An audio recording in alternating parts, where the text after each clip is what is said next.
Hi everyone, this is week 4 of my Everyday Life Journal. In chapter 9, it discussed the hierarchy of needs, which was a pyramid-based theory from Abraham Maslow. Now, he believed that the base of his pyramid was first and foremost our psychological needs, and that would be our satisfying our hunger and thirst. Then he goes on to say that only after these needs are met is when we try to satisfy our safety needs, the needs to give and receive love and enjoy self-esteem. However, at the peak of the pyramid, this is what I thought was pretty interesting, was that is where we'll find the need to find meaning and identity.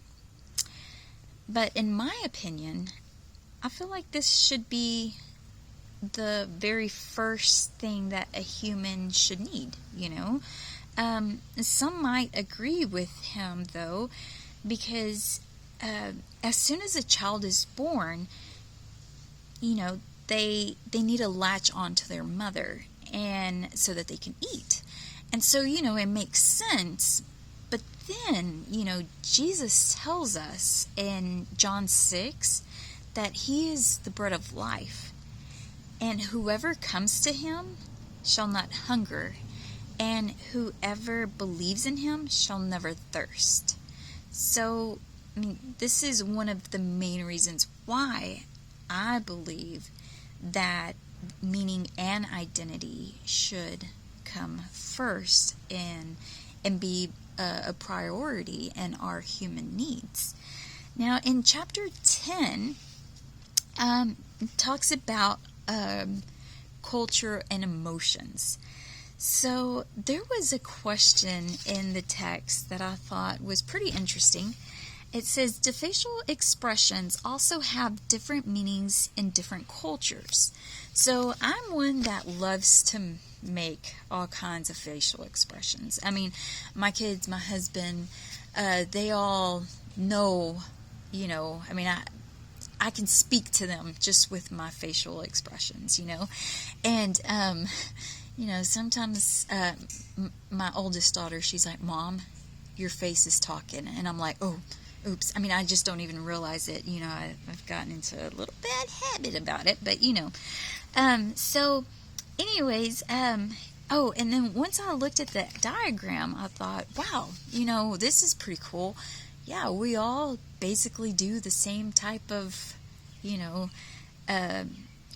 facial expression. So regardless of our cultural backgrounds, we all have the same facial muscle structure, that all of our facial expressions are basically universal, So it's a universal language that we can all speak to each other just by, making facial expressions. So, which, needless to say, if I ever go anywhere that, they don't, I can't speak English or Spanish to them, I can at least express it to them with my facial expressions.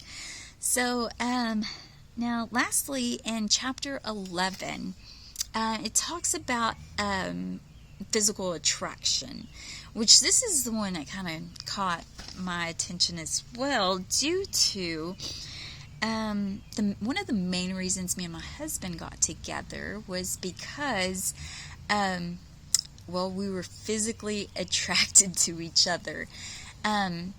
So I can still, till this day, remember, as soon as I saw him, I was like, wow. And he says the exact same thing about me. And even till this day, we can just give each other that look, and we just, I don't know. And it's another type of, like a facial expression. Like, we're like, oh, yeah. But, I think it was a pretty interesting topic because, a lot of times people do say, oh, the physical attraction doesn't matter And and I'd like to think that it doesn't, but then at a certain point, I guess it does. I mean, I know I try to do, I try to work out, I try to stay healthy and active, and I don't do it for him, but I do it for me, for my own personal health and, for my own well-being.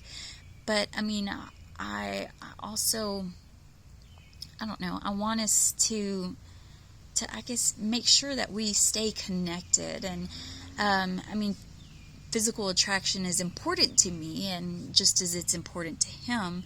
So I guess in a sense, this is something that we try to do. But yeah, so I just thought these chapters were pretty interesting, and I hope you enjoyed my life journal. Bye.